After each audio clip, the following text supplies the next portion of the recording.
How beautiful and peaceful is this?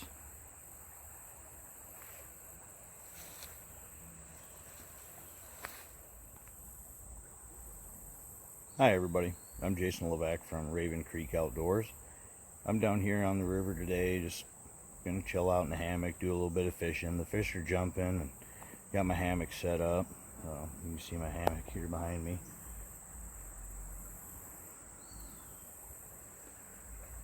It's a beautiful day, a little hot, humid, but it's better than being anywhere else. So let's do some fishing and let's chill out. Well, I forgot one of the pieces to my tripod, so this is going to be a little bit difficult. I may have to try to hold the phone with one hand and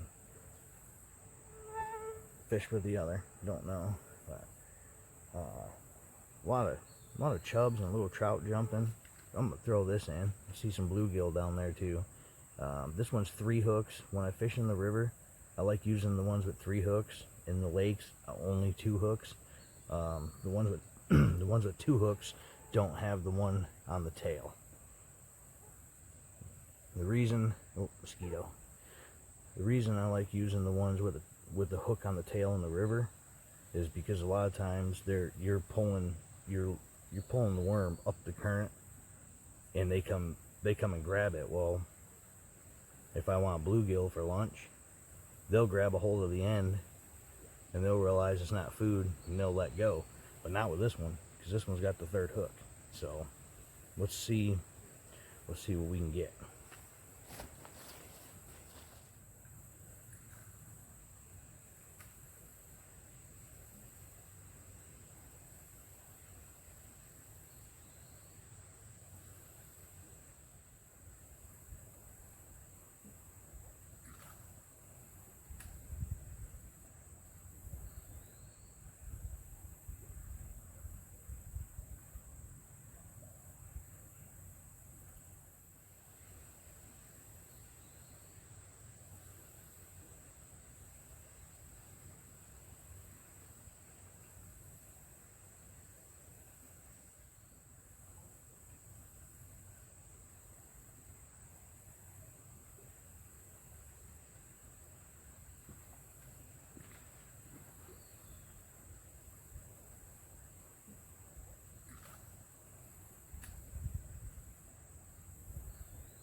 No fish yet, but found this little dude.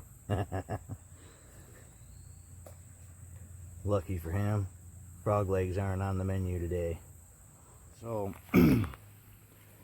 purple worm that I showed you, I've caught 1 rock, 2 leaves, and got 3 hard strikes on it, but nothing that's committed. So we're gonna switch to a little rooster tail. Got another frog, just hopped out of the water. He's climbing up the wall right here. There he is. See him?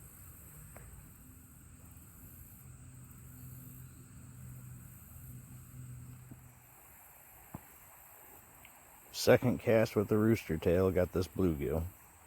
So I'll let him go. I want to show you guys a quick life hack.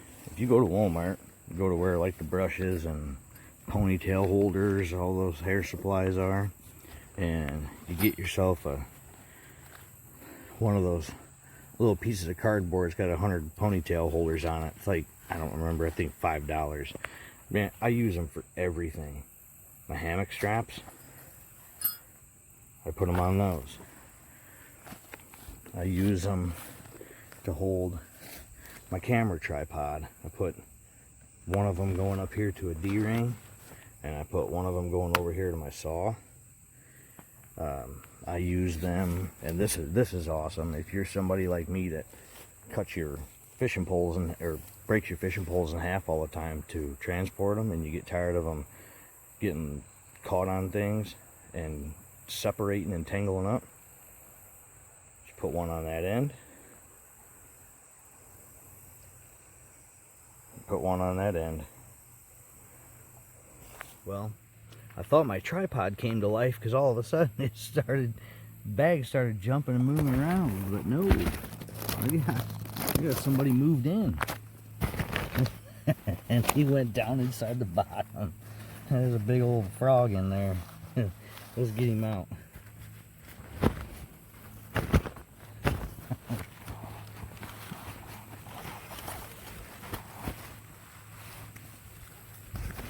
If frog legs was on the menu, I'd have been doing okay today, because look at this guy. Look at him. Guess he likes my gear bag too. Come on, man, get out of here. Well, I only caught that one bluegill, so I packed up my stuff and moved on down the way a little. And how about let's do a couple shelter setups since the fishing didn't go too well. Okay, guys, I'm back. So here's my tarp. This time I just have a Walmart tarp with me. It's a thicker one, reinforced corners. I've used it a lot of times. It works just fine. Don't have to have an $80 or $600 tarp to do what we're doing. There's my stakes. I keep 7 of them with me.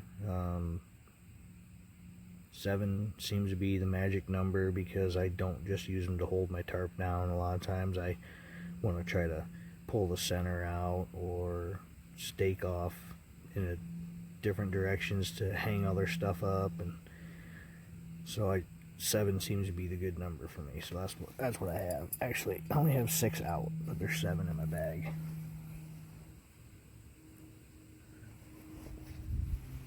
There's my ridge line, hanked up paracord with a couple of Prusik knots from tarred bank line, and these are loops. I have 3 different size loops. Use those for staking down.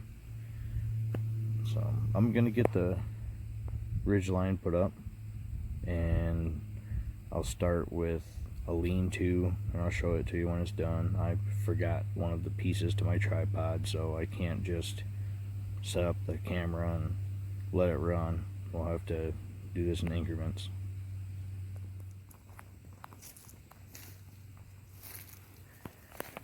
My ridge line setup is pretty basic. Chest height, bowline. Have a bowline on here. Come around the tree. Pull your working end through the bowline. Put a toggle through it. Pull it tight. Improvised marlin spike hitch. I leave one of the Prusik loops here.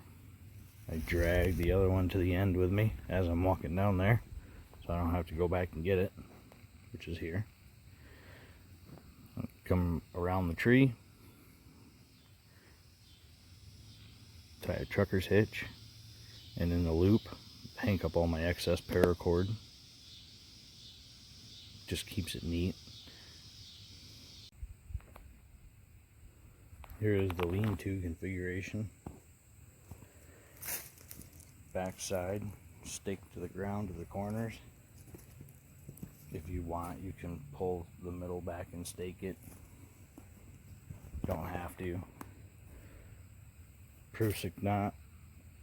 Take the loop, put it through the tarp, use a tent stake for a toggle, pull it tight.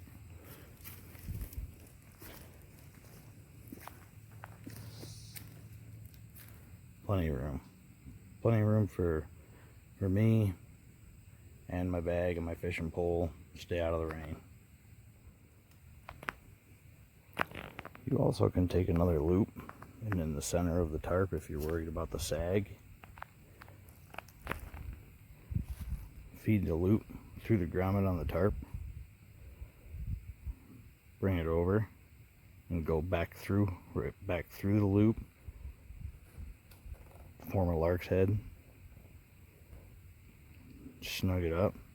Now if you have a little camp light you want to hang from there, you can. You're going to get ate alive by bugs, but you can do that.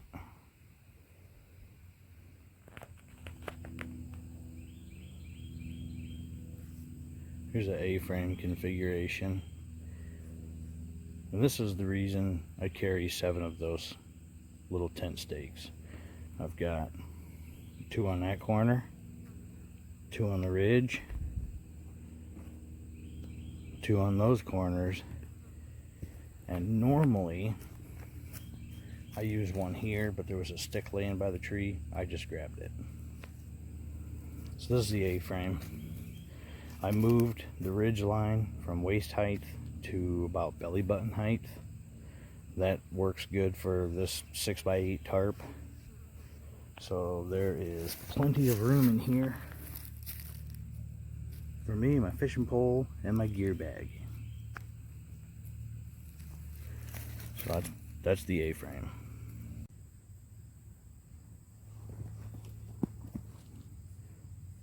So there is several configurations for a tarp shelter. The lean-to and the A-frame are my favorite because they both give me plenty of room. I'll do another video with several different configurations. I like the Adirondack. I can't do that with this tarp. This tarp is too small. I'll have to bring out my 10x10 or 12x12.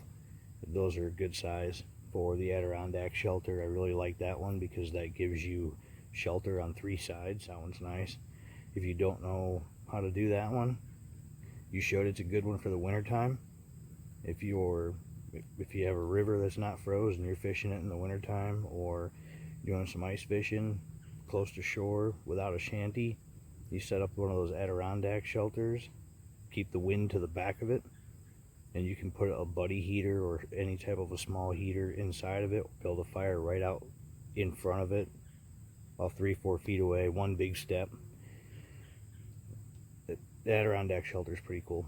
So I'll do another video with that. So far, I hope you guys like this video. I hope it's useful. I plan on bringing you a lot of videos of the outdoors, fishing, hunting, trapping, bushcraft, survival, camping, hiking, pictures and video of just wildlife. So thanks for checking out my channel, and I hope you guys like it. I plan to bring you a lot more. I drive trucks, so my travels take me all over the country, and I want to start filming my adventures in the national forests and state parks and woodlands and mountains all over the U.S. Make sure you like and subscribe if you enjoyed this video. I enjoyed having you watch it. Hope to bring you a lot more, and till the next video, man, get off the couch, get off your phone, get outside and enjoy the outdoors.